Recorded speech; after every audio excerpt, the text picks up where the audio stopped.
نحمدہ و نصلی علی رسولہ الکریم اما بعد، فضیلت والے ایام میں اللہ تعالیٰ کی مہربانیوں اور رحمتوں کا فیضان بڑھ جاتا ہے، اور وہ لوگ خوش نصیب ہیں جو مالک کائنات کی اطاعت و فرما برداری کر کے اس کا تقرب حاصل کرتے ہیں۔ اطاعت و فرما برداری کے عظیم موسموں میں ذی الحج کے پہلے 10 دن بھی ہیں، جسے اللہ تعالیٰ نے باقی سارے سال کے ایام پر فضیلت دی ہے۔ حضرت ابن عباس رضی اللہ عنہما سے مروی ہے کہ رسول کریم صلی اللہ علیہ وسلم نے فرمایا، ان 10 دنوں میں کیے گئے اعمال صالحہ اللہ تعالیٰ کو سب سے زیادہ محبوب ہیں۔ صحابہ کرام رضی اللہ عنہم نے عرض کی کہ کیا جہاد بھی نہیں؟ تو آپ علیہ السلام نے فرمایا، ہاں، جہاد فی سبیل اللہ بھی نہیں، مگر وہ شخص جو اپنا مال اور جان لے کر نکلے اور کچھ بھی واپس نہ لائے، یعنی اللہ کی راہ میں شہید ہو جائے۔ اسے بخاری نے روایت کیا۔ ذی الحج کے پہلے 9 روزے رکھنا مستحب ہے۔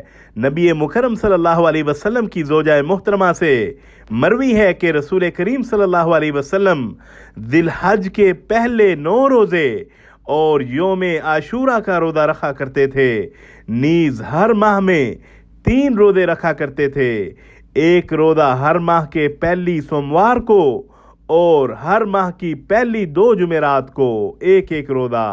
اسے نسائی نے روایت کیا۔ یوم عرفہ یعنی 9 ذی الحج کا ایک روزہ، ایک گزشتہ اور ایک آئندہ، یعنی 2 سال کے صغیرہ گناہوں کا کفارہ ہے۔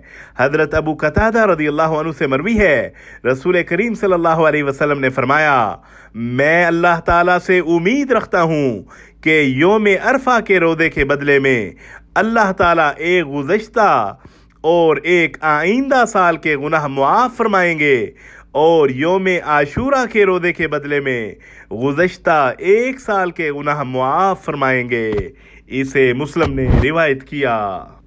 جسے قربانی دینی ہو وہ ذی الحج کا چاند دیکھنے کے بعد قربانی کرنے تک ناخن اور بال وغیرہ نہ کاٹے۔ حضرت ام سلمہ رضی اللہ عنہا بیان فرماتی ہیں، رسول اللہ صلی اللہ علیہ وسلم نے فرمایا، جب کوئی آدمی ذی الحج کی 10ویں یعنی عید الاضحیٰ کو قربانی دینے کا ارادہ رکھتا ہو تو وہ اپنے جسم کے کسی بھی حصے کے بال نہ کاٹے اور نہ ہی ناخن کاٹے۔ اسے ابن ماجہ نے روایت کیا۔ عشرہ ذی الحج میں زیادہ سے زیادہ حمد و ثنا اور تکبیریں کہنی چاہیے۔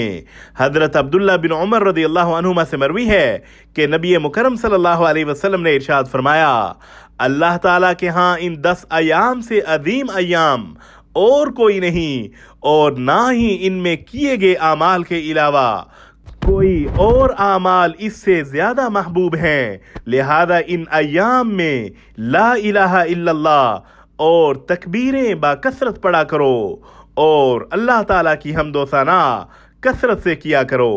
اسے مسند احمد میں روایت کیا گیا۔ ان 10 ایام میں مردوں کو اونچی مگر عورتوں کو پست آواز میں تکبیرات اور حمد و ثنا کا مسلسل ذکر کرتے رہنا چاہیے۔